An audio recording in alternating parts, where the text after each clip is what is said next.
This screencast is an introduction to your reading of Sir Gawain and the Green Knight.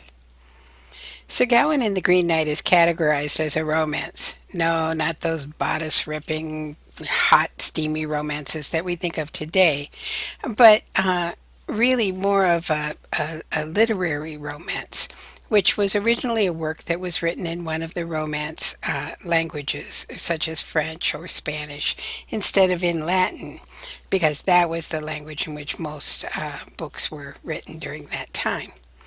So a tradition grew up around romances, and they were concerned with knightly adventure, courtly love, and chivalric ideals. In other words, the code of chivalry.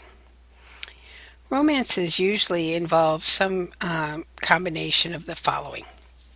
They always have high adventure, they have thwarted love, mysterious circumstances, arduous quests, and improbable triumphs against overwhelming odds. You'll find each of these in Gawain. Watch for them. Another characteristic of a romance is courtly love. And courtly love is a philosophy of love prevalent in medieval literature that described and prescribed certain codes of behavior between aristocratic men and women. The philosophy originated in the lyrics of the troubadours of 11th and 12th century France. According to the Bedford Glossary of Critical and Literary Terms, courtly love presumes that a nobleman, often a knight, meets a lady with such striking beauty that he instantly falls in love and begins to exhibit wretched symptoms of ill health and anxiety, such as pallor, loss of appetite, and fits of weeping. If the lady who is the object of his veneration accepts him as her lover, however, the man regains his health and well being. He then subjects himself to her every caprice and obsequiously serves her. Courtly love does not lead to marriage, which for medieval aristocrats was generally arranged and based on political and economic considerations. Indeed, the lady involved in a courtly love relationship is usually a married woman who depends on her lover to keep their love a secret. With regard to adultery, two traditions of courtly love exist. In the early days of the courtly love tradition, adultery was glorified to the point that it was represented as an almost religious experience. Of course, the two lovers had to remain completely and eternally faithful to each other. The man was also inspired to perform great deeds and to follow rigorously Christian and chivalrous tradition in every other respect in order to be worthy of his lady's love. And the perfect example of the courtly love relationship is Sir Lancelot and Guinevere in King Arthur's legends. He was the young knight, she was the married woman, and they had this sort of relationship.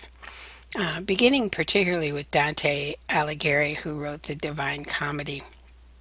However, courtly love often meant a platonic, unconsummated love, in which the lady inspired her lover to achieve a higher spiritual state rather than to perform noble deeds. So you're going to find examples of courtly love not only in Sir Gawain, but also in Chaucer's tales as well. So it's a concept that you need to be really familiar with. So let's talk about Sir Gawain and the Green Knight, lines 1 through 1125. This illustration is the beginning of the poem in its original manuscript. The language is no longer Old English, but a rather obscure dialect of Middle English.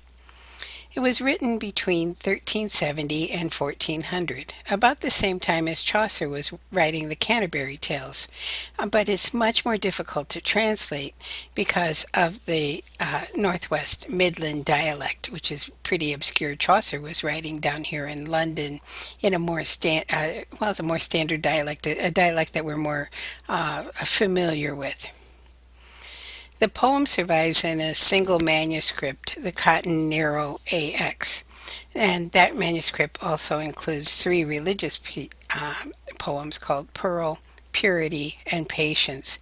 And we don't really know who the author of Sir Gawain and the Green Knight was, so people usually refer to him as the Pearl Poet. The poem is written in what's called the alliterative revival style, employing a verse form similar to Old English poetry. And you'll see here on the right hand side where I'm reading. The poetry of the alliterative revival style uses a longer line, but with more permissive patterns of both alliteration and rhythm.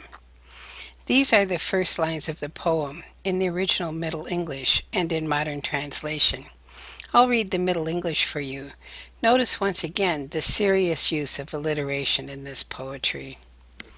Season the saya and the assault wat cessed at Treya, the boer breatend and brent to bronde and aske, they took that the traumas of treason there wrought, was treated for his treachery the truest on earth.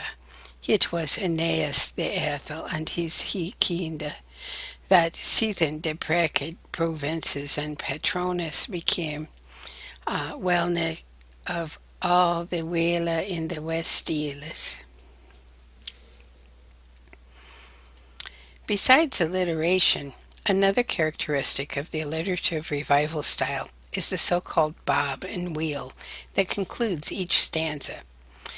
This may have been intended to be sung accompanied by a lute or something, some instrument of that sort.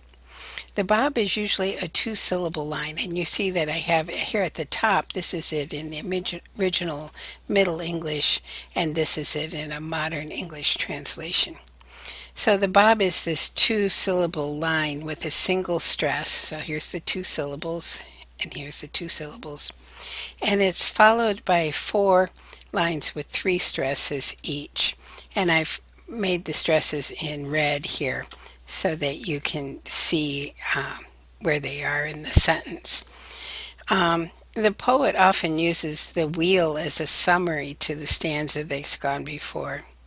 Can you pick out the rhyme scheme here? In the Middle English, we have win, wonder, therein, blunder, and sin.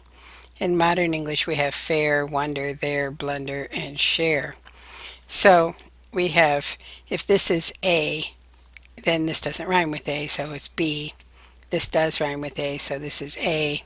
This rhymes with B and A. So the rhyme scheme is A, B, A, B, A.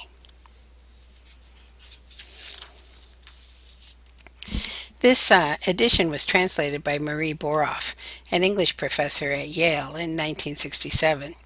Like Haney, she worked on replicating the sound of the poem, reproducing the alliterative meter of the original, along with the traditional bob and wheel. And in fact, just as a side note, I think I read somewhere that Marie Boroff was only the second woman ever tenured as a professor at Yale. So when you've finished with this screencast, go ahead and take your quiz and then continue on with Sir Gawain and the Green Knight.